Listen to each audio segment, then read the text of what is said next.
अस्सलाम वालेकुम dear students, hope you are doing well.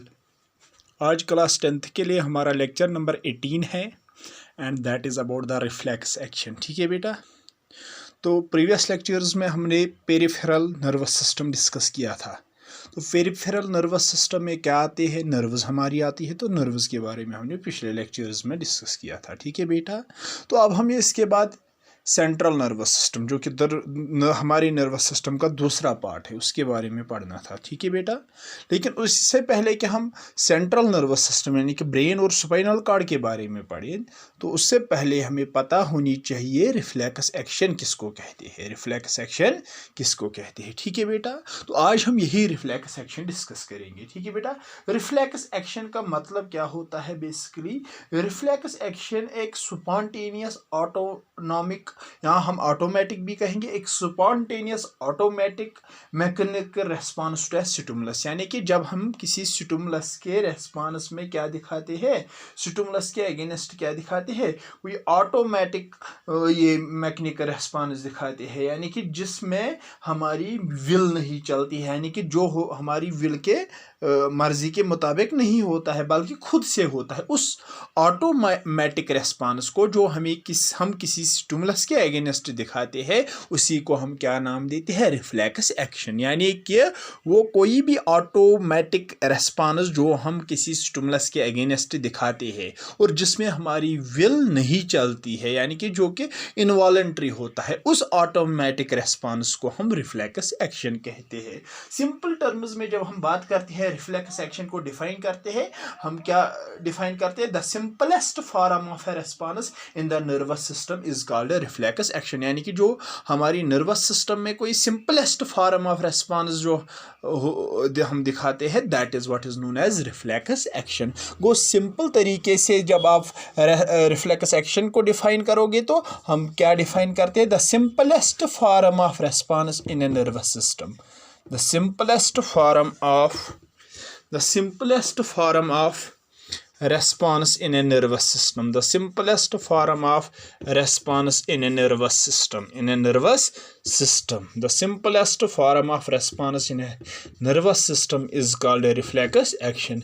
यानी कि जो हम अपनी नर्वस सिस्टम की मदद से क्या दिखाते हैं बेटा, कोई सिंपलेस्ट फॉर्म ऑफ रेस्पॉन्स दिखाते हैं किसी स्टिमुलस के against, that is what is known as reflex action. ठीक है बेटा, अब जब हम अच्छे से रिफ्लेक्स एक्शन को डिफाइन करते हैं तो हम कैसे डिफाइन करते हैं, रिफ्लेक्स एक्शन इज ए, हम कैसे डिफाइन करते हैं रिफ्लेक्स एक्शन को, reflex action is a spontaneous automatic mechanical response. क्या, it is a spontaneous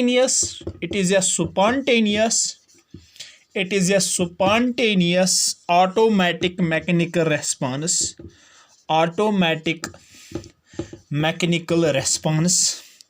it is a spontaneous automatic mechanical response to a stimulus without the will of the animal, to a stimulus without the will of an animal, to a stimulus without the will of the animal, without the will of the animal। ठीक है बेटा, तो दो तरीकों से आप reflex action को define कर सकते हो। या तो आप सिंपली कहोगे कि the simplest form of response in a nervous system, यानी कि जो हम अपनी नर्वस सिस्टम की मदद से कोई सिंपलेस्ट फॉर्म ऑफ रेस्पॉन्स दिखाते हैं किसी स्टिमुलस के against, that is what is known as reflex action. या हम ऐसे रिफ्लेक्स एक्शन को ब्रॉडली डिफाइन करते हैं कि it is a spontaneous automatic mechanical response, यानी कि वो automatic mechanical response, automatic means जो खुद से होता है, जिसमें हमारी मर्जी नहीं चलती है। It is a spontaneous automatical mechanical response to a stimulus, means के यानी कि जब हम किसी स्टिमुलस के अगेंस्ट, किसी स्टिमुलस के रिएक्शन में यहाँ से कोई रेस्पॉन्स दिखाते हैं और जिसमें हमारी मर्जी नहीं चलती है, यानी कि जो रेस्पॉन्स हम दिखाते हैं without the will of the animal, यानी कि जिसमें हमारी कोई मर्जी नहीं चलती है, हमारी विल नहीं चलती है। ठीक है बेटा, यानी कि हम हम ऐसे भी कहेंगे, यानी कि वो simplest form of response, reflex action वो सिंपलेस्ट फॉर्म ऑफ रेस्पॉन्स होता है जो हम परफॉर्म करते हैं ऑटोमेटिकली, यानी कि जो कि ब्रेन के कंट्रोल में नहीं होता है, जो कि ब्रेन के वॉलंटरी कंट्रोल में नहीं होता, यानी कि जिसमें हमारी मर्जी नहीं चलती है, बल्कि जो ये क्या होती है रिफ्लेक्स एक्शन, ये एक ऑटोमेटिक मैकेनिकल रेस्पॉन्स होती है। याद रखना बेटा, ऑटोमेटिक मैकेनिकल रेस्पॉन्स होती है। ये जो रिफ्लेक्स एक्शन होती है ना, ये एक ऑटोमेटिक मैकेनिकल रेस्पॉन्स होती है जो हम किसी स्टिमुलस के अगेंस्ट दिखाते हैं, जो जिसमें हमारी कोई मर्जी नहीं चलती है, यानी कि जो कि ब्रेन के कॉन्शियस कंट्रोल में नहीं होता है। ठीक है बेटा, जो कि ब्रेन की कॉन्शियस कंट्रोल में नहीं होता है, यानी कि वो रिफ्लेक्स एक्शन वो एक्शन होती है, वो एक्टिविटी होती है विच वी परफॉर्म ऑटोमेटिकली। ठीक है बेटा, तो कुछ एग्जांपल्स मैं आपको दूंगा आगे, जिससे आपको समझ आएगा कि रिफ्लेक्स एक्शन किन एक्शंस को हम कहेंगे। वो एक्शंस जो कि ऑटोमेटिकली होती है, यानी कि जिसमें हमारी कोई मर्जी नहीं चलती, यानी कि वो रेस्पॉन्सेस जो हम किसी स्टिमुलस के अगेंस्ट दिखाते हैं और जिसमें हमारी कोई मर्जी नहीं चलती है, उन एक्शंस को, उन रेस्पॉन्सेस को, उन सिंपलेस्ट फॉर्म ऑफ रेस्पॉन्सेस को हम रिफ्लेक्स एक्शन कहते हैं। ठीक है बेटा, रिफ्लेक्स एक्शन कहते हैं। अब सवाल है बेटा, अब सवाल है ये जो हम रिफ्लेक्स एक्शन दिखाते हैं, ये जो हम रिफ्लेक्स एक्शन दिखाते हैं, ठीक है बेटा, इन रिफ्लेक्स एक्शंस को यहाँ तो यानी कि इसमें ये रिफ्लेक्स एक्शंस दिखाने में यहाँ तो हमें स्पाइनल कॉर्ड मदद करता है या ब्रेन मदद करता है, यानी कि this reflex actions are either controlled by spinal cord और ब्रेन, स्पाइनल कॉर्ड और ब्रेन। ठीक है, जैसे कि मैं आपको यहाँ पे एग्जांपल दूंगा बेटा, एक रिफ्लेक्स एक्शन की मैं यहाँ पे आपको एक एग्जांपल दूंगा। हम क्या करते हैं, जब हम किसी गर्म बर्तन पे हाथ रखते हैं तो हम क्या करते हैं, उस गर्म बर्तन की वो गर्मी जो होती है, वो हीट जो होती है, उससे बचने के लिए हम क्या करते हैं, अपने हैंड्स को विड्रॉ करते हैं। ठीक है बेटा, अपने हैंड्स को विड्रॉ करते हैं। वो जो हैंड्स का विड्रॉ करना, ठीक है बेटा, on touching a hot plate, that is an example of reflex action. वो रिफ्लेक्स एक्शन की सबसे बेहतरीन और सिंपल एग्जांपल जो है that is withdrawal of hand on touching a hot plate, withdrawal of hand on touching a hot plate, on touching a hot plate. ठीक है बेटा, किसी गर्म बर्तन पे हाथ रख के हाथ विड्रॉ करना, किसी गर्म बर्तन पे, किसी गर्म प्लेट पे हाथ रख के हाथ विड्रॉ करना, that is an example of reflex action. को दैट मीन्स ये वो एक्शन है जो कि ऑटोमेटिकली होता है। ठीक है बेटा, मीन्स कि हमारी मर्जी के मुताबिक ये सब कुछ नहीं होता है। ठीक है बेटा, हमारी मर्जी ये खुद से होता है। गर्म बर्तन पे हमने हाथ रख लिया तो इमीडिएटली हमारा हाथ विड्रॉ हो गया। ठीक है बेटा, तो वो विड्रॉ होना हाथ का on touching a hot plate, that is an example of reflex action. है ना, ये एक ऑटोमेटिक रेस्पॉन्स है कि नहीं? क्या इसमें हमारी कोई मर्जी चलती है? नहीं चलती है, ये खुद से होता है, इनवॉलंटरी एक्शन होती है। ठीक है बेटा, ये ऑटोमेटिक एक्शन होती है, ऑटोमेटिक रेस्पॉन्स होती है।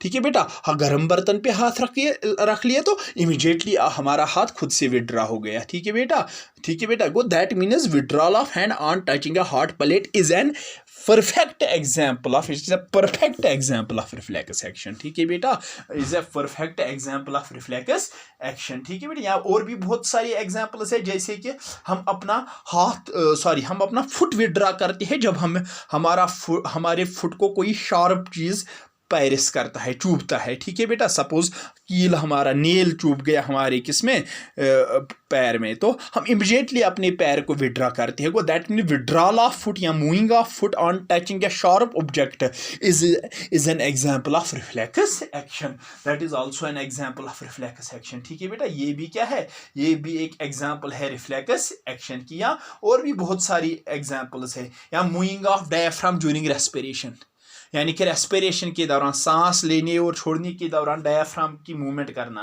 That is an example of reflex action. Coughing is an example of reflex action, yawning is an example of reflex action, blinking of eyes is an example of reflex action, sneezing is an example of reflex action. ठीक है बेटा, that means ये बहुत सारी example, that means ultimately आपने क्या देखा कि in a reflex action we are unaware that anything is going to happen to अस।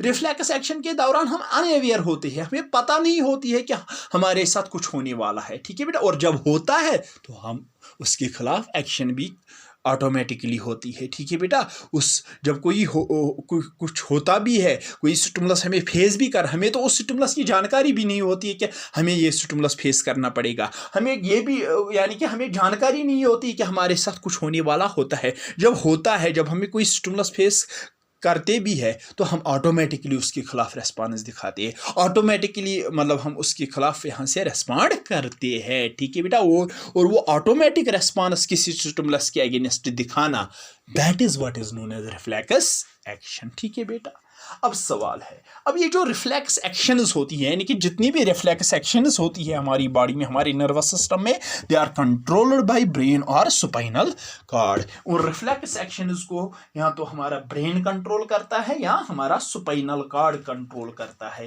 यानी कि वो रिफ्लेक्स एक्शंस दिखाने में हमें या तो हमारा ब्रेन मदद करता है या हमारा स्पाइनल कॉर्ड मदद करता है। इसीलिए उसी बिना पे हम क्या करते हैं, रिफ्लेक्स एक्शंस को दो टाइप्स में डिवाइड करते हैं। ठीक है बेटा, उसी बुनियाद पे हम रिफ्लेक्स एक्शंस को दो टाइप्स में डिवाइड करते हैं। Go types of reflex action, types of reflex action. ठीक है बेटा, क्योंकि मैंने क्या कहा कि ये जो रिफ्लेक्स एक्शंस हम दिखाते हैं, they are either controlled by brain और spinal cord, and on that basis हम रिफ्लेक्स एक्शंस को दो टाइप्स में डिवाइड करते हैं। नंबर 1 हो गए वो reflex actions which are controlled by, those reflex actions which are controlled by our brain. उन रिफ्लेक्स एक्शंस को हम कहते हैं सेरेब्रल रिफ्लेक्सेस, और वो जिनको स्पाइनल कॉर्ड हमारा कंट्रोल करता है, उन रिफ्लेक्स एक्शंस को हम कहते हैं स्पाइनल रिफ्लेक्सेस। ठीक है बेटा, वो कितने टाइप है रिफ्लेक्स एक्शंस को, दो टाइप्स, स्पाइनल रिफ्लेक्स एक्शंस या स्पाइनल रिफ्लेक्सेस। क्योंकि रिफ्लेक्स एक्शन को हम शॉर्ट में रिफ्लेक्सेस भी कहते हैं, याद रखना बेटा, रिफ्लेक्स एक्शंस को शॉर्ट में रिफ्लेक्सेस भी कहते हैं। इसीलिए वो रिफ्लेक्स एक्शंस जिनको कंट्रोल करता है हमारा स्पाइनल कॉर्ड, उनको हम स्पाइनल रिफ्लेक्स एक्शंस कहते हैं या स्पाइनल रिफ्लेक्सेस कहते हैं। ठीक है बेटा, यानी कि those reflex actions which are controlled by spinal cord, those reflex actions which are controlled by spinal cord are called as spinal reflex actions. Those reflex actions which are controlled by spinal cord are known as spinal reflex actions, are known as spinal reflex actions. And those reflex actions which are controlled by suppose अब मैं spinal reflex action की यहाँ पे example दूंगा, यही example, यानी कि withdrawal of hand on touching a hot plate, withdrawal of hand on touching a hot plate is an example of spinal reflex action. Touching a hot plate, यानी कि अपना हाथ विड्रॉ करना, अपना हाथ मूव करना जब हम किसी हॉट प्लेट को टच करते हैं, that is an example of spinal reflex action. क्योंकि ये रिफ्लेक्स एक्शन दिखाने में, यानी कि इस हाथ को विड्रॉ होने में हमें मदद किया किसने, स्पाइनल कॉर्ड ने, जो कि हमारे CNS का एक कंपोनेंट है, एक पार्ट है, सेंट्रल नर्वस सिस्टम का एक पार्ट है। ठीक है बेटा, गो that means withdrawal of hand, जो मैं अभी भी आपको एग्जांपल दे रहा था रिफ्लेक्स सेक्शंस में, वो कौन सी रिफ्लेक्स सेक्शन है, withdrawal of hand on touching an hot plate, that is an example of spinal reflex action. Why? Because इसमें हमें मदद करता है स्पाइनल कॉर्ड, यानी कि गर्म बर्तन पे हाथ रख के हाथ विड्रॉ करने में, हाथ विड्रॉ होने में हमें मदद करता है हमारा स्पाइनल कॉर्ड। इसलिए इस रिफ्लेक्स एक्शन को हम क्या कहेंगे, स्पाइनल रिफ्लेक्स एक्शन। यानी कि those reflex actions which are controlled by spinal cord are known as spinal reflex actions. Example, withdrawal of hand on touching a hot plate. ठीक है बेटा, गॉट इट। अब दूसरा टाइप जो है रिफ्लेक्स एक्शंस का, those are called the cerebral reflex actions. ठीक है बेटा, नाम से ही पता चलता है, cerebral, cerebrum the part of the brain, वो सेरिब्रल रिफ्लेक्स एक्शंस। सेरिब्रल दूसरा टाइप जो है रिफ्लेक्स एक्शंस का, those are called as cerebral reflex actions या सेरिब्रल रिफ्लेक्सेस। ठीक है बेटा, यानी कि those reflex actions which are controlled by brain, which are controlled by brain. वो रिफ्लेक्स एक्शंस जिनको कौन कंट्रोल करता है, हमारा ब्रेन कंट्रोल करता है। उन रिफ्लेक्स एक्शंस को हम क्या कहते हैं बेटा, उन रिफ्लेक्स एक्शंस को हम कहते हैं सेरिब्रल रिफ्लेक्स एक्शंस या सेरिब्रल रिफ्लेक्सेस। यानी कि वो रिफ्लेक्स एक्शंस जिनको कंट्रोल करता है हमारा ब्रेन, उन रिफ्लेक्स एक्शंस को हम क्या कहते हैं, सेरिब्रल रिफ्लेक्सेस या सेरेब्रल रिफ्लेक्स एक्शंस। ठीक है बेटा, got it. Example, contraction of pupil of our eye in the presence of bright light. ठीक है बेटा, एग्जाम्पल इसमें आप क्या लिखोगे, contraction of the pupil of eye, उसी से तो हमारी आंख फिर क्लोज होती है। Contraction of the pupil of eye, pupil of eye on facing a bright light, on facing a bright light, यानी कि ब्राइट लाइट जब हमारी आंखों पे तेज लाइट पड़ती है तो हमारे आंखों का पुपिल कंट्रैक्ट होता है और हमारी आंख बंद हो जाती है। वो दैट मीन्स वो आंख का बंद हो जाना on facing a bright light, bright flash of light, that is an example of cerebral reflexes. क्योंकि वो ब्राइट लाइट जब हमारी आंखों पे पड़ जाती है तो उस टाइम जो हमारी आंखें बंद हो जाती है, वो आंखें बंद होने में हमें मदद करता है हमारा ब्रेन। ठीक है बेटा, वो दैट मीन्स वो आंखें बंद होना ज्यूरिंग द जब हम फेस करते हैं ब्राइट लाइट। ठीक है बेटा, that is an example of cerebral reflex actions, यानी कि those reflex actions which are controlled by our brain are known as cerebral reflex actions. ठीक है बेटा, example, contraction of the pupil of eye on facing a bright light, bright flash of light is an example of cerebral reflex, यानी कि जब हमारी आंखों पे तेज light पड़ जाती है तो हम अपनी आंखें बंद करते हैं, यानी कि हमारा पुपिल कंट्रैक्ट होता है और हमारी आंखें बंद हो जाती है। वो आंखें हमारी बंद होना जब हमें तेज लाइट फेस करनी पड़ती है, that is an example of cerebral reflex action, क्योंकि वो आंखें बंद होने में हमें किसने मदद किया, हमारे ब्रेन ने। ठीक है बेटा, गॉट इट, हमारे ब्रेन ने। अब सवाल है, याद रखना बेटा, अब सवाल है जो रिफ्लेक्स एक्शंस होती है। ठीक है बेटा, रिफ्लेक्स एक्शन आकर होने के लिए 5 चीज़ें ज़रूरी होती है, याद रखना बेटा।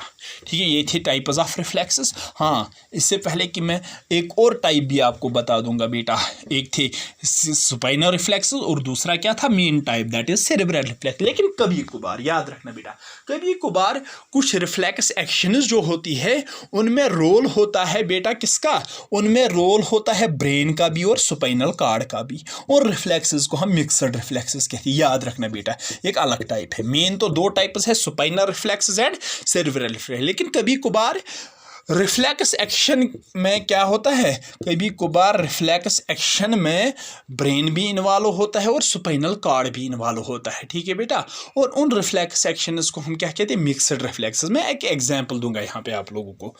क्या करते हैं हम, याद रखना बेटा, सपोज हमने चाय का कप हाथ में लिया, याद रखना बेटा, हमने चाय का कप हाथ में लिया, वो गर्म था, क्या था, वो क्या था, गर्म था। तो हमें गर्मी लगी, हाथों में गर्मी लगी, इतनी गर्मी लगी कि हम उस चाय के कप को फेंकते, चाय के कप को फेंकते ताकि हम उस गर्मी से बच जाते। लेकिन ऐसा नहीं होता है। देखा है कभी क्या आप चाय के कप को फेंकते हो? नहीं, ऐसा नहीं होता, क्योंकि हमें पता है कि घर में डांट पड़ेगी, अगर कप टूट गया तो घर में डांट पड़ेगी। इसलिए चलो, हमें तो उस टाइम क्या करता, जब हॉट कप ऑफ टी हमने किस में लिया, हॉट कप ऑफ टी हमने हाथ में लिया, तो उस हॉट कप ऑफ टी की वो हीट जो है जब हमारे हाथों को वो फेस करनी पड़ती, तो नॉर्मली क्या होता, नॉर्मली हमारा हाथ विड्रा होता, और अगर हाथ विड्रा होता तो कप गिर जाता, कप गिर जाता तो वो टूट जाता और हमारा नुकसान होता, हमें घर में डांट पड़ती, इज़न्ट इट। लेकिन ब्रेन ऐसा होने नहीं देता है, वो बहुत इमीडिएटली इसमें इंटरफियर करता है। तो जो ही हमारा सुपाइनल कार्ड हमारे हाथों को कंट्रैक्ट करवाता और हम चाय का कप गिर जाता, हाथ हमारा विड्रा होता, चाय का कप गिर जाता, ब्रेन इमीडिएटली मुदाखलत करता है, इंटरफियर करता है। ब्रेन क्या करता है, ये हमारे हाथों को इमीडिएटली कंट्रैक्ट नहीं होने देता है, बल्कि ये ब्रेन बहुत ही एफिशिएंट ऑर्गन है। ठीक है बेटा, बहुत ही एफिशिएंट ऑर्गन है। ये क्या करता है, हमारे हाथों को ये आराम से कंट्रैक्ट करवाता है, जब तक ना हम क्या करते हैं, कप जो है टेबल पे रखते हैं, नीचे रखते हैं। कप टेबल, हम कप फेंकते नहीं है, अदरवाइज नॉर्मली क्या होता कि हम कप फेंकते, हमारा हाथ विड्रा होता, ठीक है बेटा, और कप गिर जाता, हम बच जाते लेकिन कप टूट जाता है।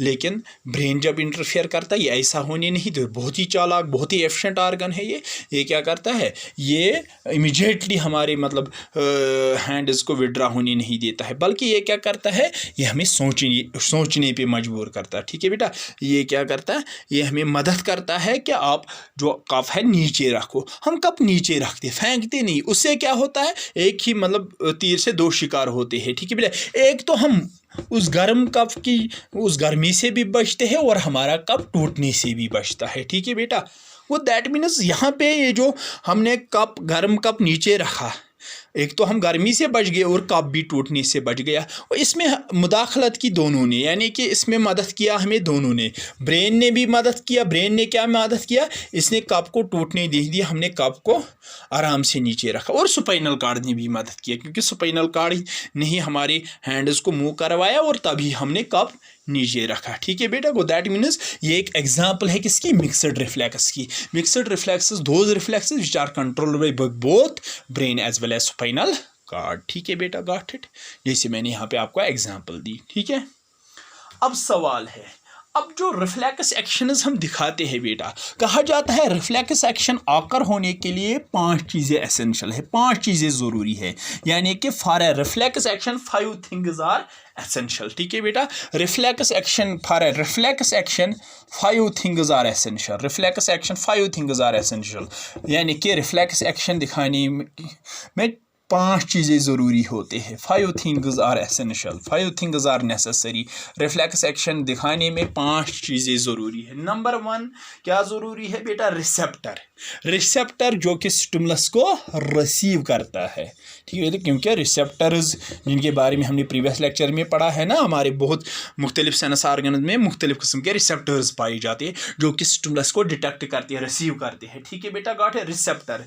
दूसरा जो है, दूसरा चीज़ जो ज़रूरी है रिफ्लेक्स एक्शन में, that is the sensory nerve fibres. Sensory nerve fibres means यानी कि वो नर्वोफाइबर्स जिनके ज़रिए हमारे रिसेप्टर्स हमारे सीएनएस को मैसेज भेजते हैं, इम्पल्सेस भेजते हैं, उनको हम क्या कहते हैं, सेंसरी नर्वोफाइबर्स। सेंसरी यानी कि जिनको हम एफरेंट भी कहते हैं। ठीक है बेटा, एफरेंट भी कहते हैं। ठीक है बेटा, got it, sensory nerve fibres. ठीक है बेटा, सेंसरी नर्व फाइबर्स, ये दूसरा कंपोनेंट है, ये दूसरा चीज है जो जरूरी है किसके लिए, ये दूसरा चीज है जो जरूरी है किसके लिए, रिफ्लेक्स एक्शन दिखाने के लिए जो जरूरी है। ठीक है बेटा, क्यों जरूरी है, क्योंकि आपको पता है जब हमारे रिसेप्टर्स क्या करते हैं, जब हमारे रिसेप्टर्स स्टिमुलस को रिसीव करते हैं, तो ये इस स्टिमुलस की जानकारी जो है in the form of electrical impulses किसको भेजते हैं, ये इस स्टिमुलस की जानकारी in the form of electrical impulses भेजते हैं किसको, सीएनएस को। ठीक है बेटा, ठीक है बेटा, किसको, सीएनएस को, ब्रेन को या स्पाइनल कार्ड को। वो दैट मीन्स दूसरा चीज जो जरूरी है रिफ्लेक्स एक्शन दिखाने के लिए वो है सेंसरी नर्वोफाइबर, जिनको हम एफरेंट नर्वोफाइबर्स भी कहते हैं। ठीक है बेटा, तीसरा चीज जो जरूरी है that is a part of CNS, brain और spinal cord, part of CNS. तीसरा चीज पार्ट ऑफ सीएनएस, या ब्रेन या स्पाइनल कार्ड, क्योंकि सीएनएस में 2 पार्ट्स आती है, ब्रेन एंड स्पाइनल कार्ड। वो तीसरा चीज जो रिफ्लेक्स एक्शन में जरूरी है वो है part of CNS, either brain और स्पाइनल कार्ड, क्योंकि जब इम्पल्स सीएनएस के पास पहुँचते, ब्रेन के पास है स्पाइनल को, तो ये इम्पल्स को जब पहुँचती है इनके पास, ये उसको एनालाइज करते हैं, उस मैसेज को एनालाइज करते हैं और डिसाइड करते हैं according to the past experiences. ठीक है बेटा, गॉट इट। वो तीसरा चीज़ जो ज़रूरी है रिफ्लेक्स एक्शन दिखाने के दौरान वो है ब्रेन या स्पाइनल कार्ड, यानी कि पार्ट ऑफ सीएनएस। चौथा जो है that is the motor neurofibres. Motor neurofibres यानी कि जिनको हम एफरेंट न्यूरोफाइबर्स भी कहते हैं, यानी कि वो न्यूरोफाइबर्स जिनके जरिए वापस फिर ये ब्रेन या स्पाइनल कार्ड मैसेज भेजते हैं, इम्पल्सेस भेजते हैं। वो न्यूरोफाइबर्स जिनके जरिए वापस फिर मैसेज आती है ब्रेन से या स्पाइनल कार्ड से, उन न्यूरोफाइबर्स को हम क्या कहते हैं, मोटर न्यूरोफाइबर्स या एफरेंट न्यूरोफाइबर्स। ठीक है बेटा, और पांचवा है जो है, फिफ्थ जो चीज़ ज़रूरी है किसके लिए, रिफ्लेक्स एक्शन दिखाने, that is the effector organ. Effector organ means जो फिर रेस्पॉन्स दिखाएगा। इफेक्टर आर्गन मतलब वो आर्गन, वो पार्ट बॉडी का जो रेस्पॉन्स दिखाएगा। इफेक्टर आर्गन कोई मसल भी हो सकता है, कोई ग्लैंड भी हो सकता है, याद रखना बेटा। इफेक्टर आर्गन कोई मसल भी हो सकता है, कोई ग्लैंड भी हो सकता है। ये वो 4-5 चीज़ें हैं जो ज़रूरी है किसके लिए, ये वो 5 चीज़ें हैं जो ज़रूरी है किसके लिए, रिफ्लेक्स एक्शन दिखाने के लिए। ठीक है बेटा, रिफ्लेक्स एक्शन दिखाने के लिए। ठीक है बेटा, गॉट इट। वो कितनी चीज़ें अब ज़रूरी है रिफ्लेक्स एक्शन दिखाने के लिए, 5। नंबर 1 रिसेप्टर, यानी कि रिसेप्टर सेल्स जो कि स्टिमुलस को रिसीव करते हैं। नंबर 2 सेंसरी न्यूरोफाइबर्स, जिनको हम एफरेंट न्यूरोफाइबर्स भी कहते हैं, यानी कि जिनके जरिए रिसेप्टर फिर इम्पल्सेस भेजते हैं किसको, सीएनएस को। और तीसरा है पार्ट ऑफ सीएनएस, सीएनएस का कोई पार्ट, ब्रेन या स्पाइनल कॉर्ड। तीसरा कंपोनेंट जो रिफ्लेक्स एक्शन के लिए जरूरी है, that is the part of CNS, either brain और स्पाइनल कॉर्ड। फोर्थ चीज जो जरूरी है किसके लिए, reflex, that is the motor neurofibres, यानी कि जिनके जरिए वापस मैसेज आती है फिर इस ब्रेन या स्पाइनल कॉर्ड से। ठीक है बेटा। और पांचवा जो है that is the effector organ. Effector organ यानी कि जिसके पास जब ये मैसेज पहुंचती है, ब्रेन से आई हुई मैसेज या स्पाइनल कॉर्ड से आई हुई मैसेज जब पहुंचती है, इसके पास यही रेस्पॉन्स फिर दिखाता है, और इसको हम क्या कहते हैं, इफेक्टर आर्गन। इफेक्टर आर्गन कोई मसल भी हो सकता है, कोई ग्लैंड भी हो सकता है। इफेक्टर आर्गन कोई मसल भी हो सकता है और कोई ग्लैंड भी हो सकता है। ठीक है बेटा, गॉट इट। अब सवाल है, याद रखना बेटा, अब सवाल है कि रिफ्लेक्स एक्शन के दौरान जो ये इम्पल्सेस मतलब इधर उधर कैरी होती है, कहाँ से कहाँ, रिसेप्टर से सीएनएस तक, किसके जरिए, सेंसरी नर्व्स के जरिए, और सीएनएस से कहाँ, इफेक्टर आर्गन तक, किसके जरिए, मोटर नर्व के जरिए। ये एक पाथवे के जरिए जाती है और उस पाथवे को हम कहते हैं रिफ्लेक्स आर्क। याद रखना बेटा, यहाँ मैं आपको दिखाऊंगा एक रिप्रेजेंटेशनल पिक्चर में, यहाँ पे आपको दिखाऊंगे जिससे आपको समझ आएगा कि रिफ्लेक्स आर्क किसको कहते हैं। रिफ्लेक्स आर्क मतलब गो, याद रखना बेटा, यानी कि ये हमारा कोई रिसेप्टर है। रिसेप्टर क्या करता है, ये स्टिमुलस को रिसीव करता है, स्टिमुलस को रिसीव करता है। जब इसके पास जब इसने स्टिमुलस को रिसीव किया तो ये क्या करता है, ये मैसेज भेजता है, स्टिमुलस की जानकारी भेजता है किसके पास, किसके पास, सीएनएस के पास, ब्रेन या स्पाइनल कॉर्ड के पास। ठीक है, किसके जरिए, सेंसरी न्यूरोफाइबर्स के जरिए, सेंसरी न्यूरोफाइबर्स के जरिए, जिनको हम एफरेंट न्यूरोफाइबर्स भी कहते हैं। ठीक है बेटा, तो किसको भेजते हैं, सीएनएस को। और सीएनएस इस मैसेज को एनालाइज जब करता है, चाहे ब्रेन हो या स्पाइनल कॉर्ड को, ये इस मैसेज को जब एनालाइज करता है, प्रोसेस करता है, ये वापस मैसेज भेजता है, इम्पल्सेस भेजता है किनके जरिए, मोटर न्यूरोफाइबर्स के जरिए, यानी कि एफरेंट न्यूरोफाइबर्स के जरिए।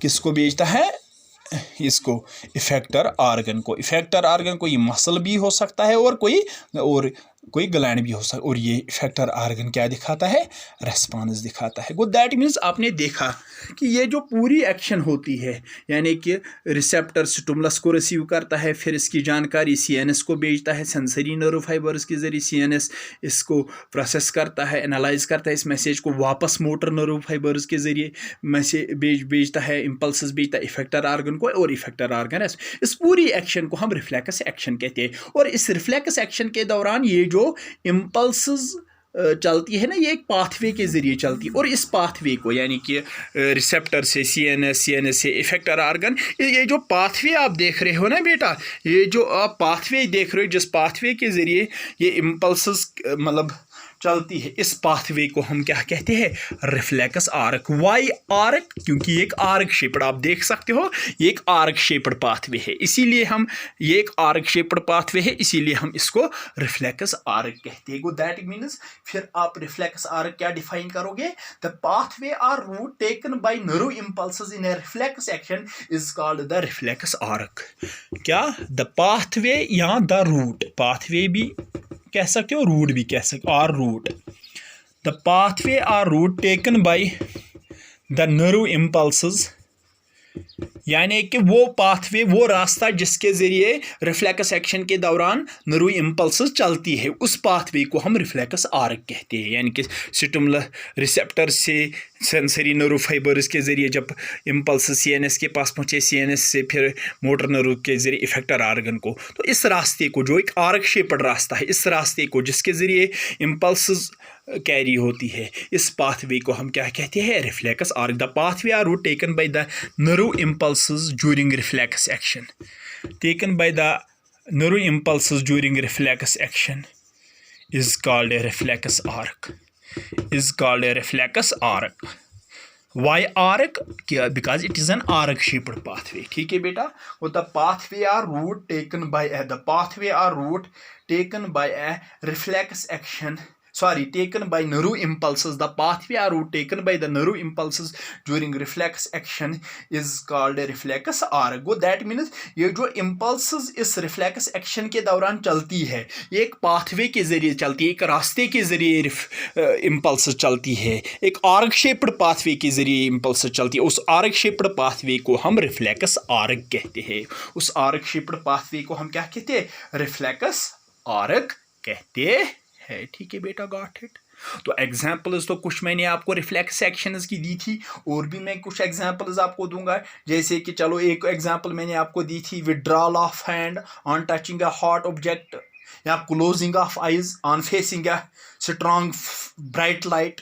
और एक example, watering of mouth on seeing favourite food. जब आप कोई मनपसंद खाना देखते हो ना, जब कोई मनपसंद खाना आपके सामने आ जाता है, तो आपके मुंह में पानी भर जाता है, पानी आ जाता है। वो आपके मुंह में पानी आना on seeing a favourite food, that is an example of reflex action. या एक और example, opening of mouth on hearing loud sound. जब कोई तेज आवाज आपके कानों में गूंजती है, तो आपका मुंह खुल जाता है। वह आपका मुंह खुल जाना on hearing a loud sound, that is an example of reflex action. या withdrawal of limbs, withdrawal of limbs. ठीक है बेटा, got it. When dipped in warm water और टचड विद एन एसिड। ठीक है बेटा, गॉट इट। यानी कि मतलब withdrawal of limbs, withdrawal of foot on मतलब टचिंग या मतलब sharp object, that is also example of reflex action. या typing, riding a bicycle, that is also an example of reflex action. या मैंने आपको और भी कुछ एग्जाम्पल्स दी थी, movement of diaphragm during respiration, that is an example of reflex action. Coughing, yawning, sneezing, those are examples of reflex actions. ठीक है बेटा, those are examples of, on some reflex actions are controlled by spinal cord, and those reflex actions are called as supinal reflex actions or supinal reflexes, and some reflex actions are controlled by brain, and those reflex actions are called as cerebral reflexes or cerebral reflex actions. and और एक reflex action के दौरान जो ये impulses चलती है receptor से CNS से इफेक्टर आर्गन तक, एक रास्ते के जरिए चलती है, और वो रास्ता एक आर्क शेप्ड रास्ता होता है, और उस रास्ते को इसीलिए हम रिफ्लेक्स आर्क कहते हैं। यानी कि the pathway or route taken by the nerve impulses during reflex action is called as reflex arc. ठीक है बेटा, गॉट इट।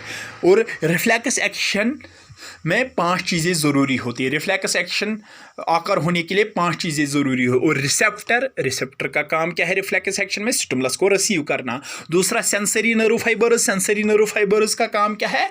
रिसेप्टर्स से सीएनएस तक इंपल्सेस कैरी करना। सीएनएस का काम क्या है? ब्रेन या स्पाइनल कॉर्ड को रिसेप्टर से आई हुई मैसेज को एनालाइज करना, प्रोसेस करना।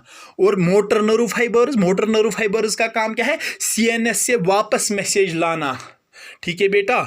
और इफेक्टर आर्गन का काम क्या है? कि सीएनएस से आई हुई इंस्ट्रक्शंस के मुताबिक रेस्पॉन्स दिखाना। ठीक है बेटा, ये 5 चीज़ें ज़रूरी है किसके लिए? रिफ्लेक्स एक्शन के लिए। ठीक है बेटा, ये ठीक मतलब ये था सब कुछ किसके बारे में? रिफ्लेक्स एक्शन और रिफ्लेक्स आर्क के बारे में। ठीक है बेटा, अब सवाल है इंपॉर्टेंस क्या है रिफ्लेक्स एक्शन की? नंबर 1 इंपॉर्टेंस रिफ्लेक्स एक्शन की है, ये जो रिफ्लेक्स एक्शन हम दिखाते हैं, it is essential for survival. Reflex action ज़रूरी हो, रिफ्लेक्स एक्शन एक एनिमल की सर्वाइवल के लिए ज़रूरी ज़रूरी होते। अगर हम रिफ्लेक्स एक्शंस नहीं दिखाएंगे तो हम सर्वाइव नहीं करेंगे, हमारी सर्वाइवल पे क्या पड़ेगा, असर पड़ेगा। वो पहली इंपॉर्टेंस जो है किसकी, रिफ्लेक्स एक्शन की, वो ये है कि it is necessary for survival of an animal. It is necessary for survival of an animal. एक एनिमल को जिंदा रखने में रिफ्लेक्स एक्शंस का बड़ा अहम रोल है, ठीक है बेटा। Number 2, it relieves the brain from too much strain. ये रिफ्लेक्स एक्शंस जब हम दिखाते हैं ना बेटा, इससे हमारा ब्रेन जो है वो उसको कुछ राहत मिलती है, रिलीफ मिलता है, ठीक है बेटा, गॉट इट। क्योंकि सारा लोड ब्रेन पे ही मत पड़ता है, ब्रेन के साथ और भी कुछ ऑर्गन्स ये रिफ्लेक्स एक्शंस दिखाने में मदद करते हैं, जैसे receptors, motor nerve fibres, sensory effector organs, spinal cord को, दैट मीन्स ब्रेन पे लोड ज्यादा नहीं पड़ता है, गो दैट मीन्स ये रिफ्लेक्स एक्शंस दिखाने से हमारी ब्रेन का लोड कम हो जाता है, ब्रेन को रिलीफ मिलता है, go it relieves the brain from too much load. Reflex actions दिखाने से हमारा ब्रेन रिलीव होता है, उसको ज़्यादा लोड नहीं पड़ता है, ठीक है बेटा। It relieves the brain from too much load. It relieves the brain from too much load. तीसरी इंपॉर्टेंट जो रिफ्लेक्स एक्शन की है वो ये है कि मतलब रिफ्लेक्स एक्शन जो है वो बचाता है। रिफ्लेक्स एक्शन के दौरान जो हम रेस्पॉन्स दिखाते हैं ना बेटा, इससे एक एनिमल बचता है हार्मफुल सिचुएशंस से, ठीक है बेटा। वो it protects the animal from harmful situations. Reflex actions से एक एनिमल हार्मफुल सिचुएशन से बच जाता है। रिफ्लेक्स एक्शन दिखाने से एक एनिमल हार्मफुल सिचुएशन से बच जाता है। ये एक और इम्पॉर्टेंस थी किसकी, रिफ्लेक्स एक्शन की, ठीक है बेटा, got it. This was all about the reflex action, types of reflex action, ठीक है, things necessary for reflex action, reflex arc and the importance of reflex action, ठीक है बेटा, गॉट इट। तो इंशाल्लाह नेक्स्ट चैप्टर में हम पढ़ेंगे अब about the central nervous system, क्योंकि नर्वस सिस्टम का मरकज जिसको माना जाता है, मेन पार्ट जो हमारे नर्वस सिस्टम का है, that is central nervous system, जिसमें हमें ब्रेन और स्पाइनल कॉर्ड के बारे में पढ़ना है, ठीक है बेटा। इंशाल्लाह ताला नेक्स्ट लेक्चर में अब हम उठाएंगे क्या, सेंट्रल नर्वस सिस्टम, ठीक है बेटा। तब तक के लिए अल्लाह हाफिज।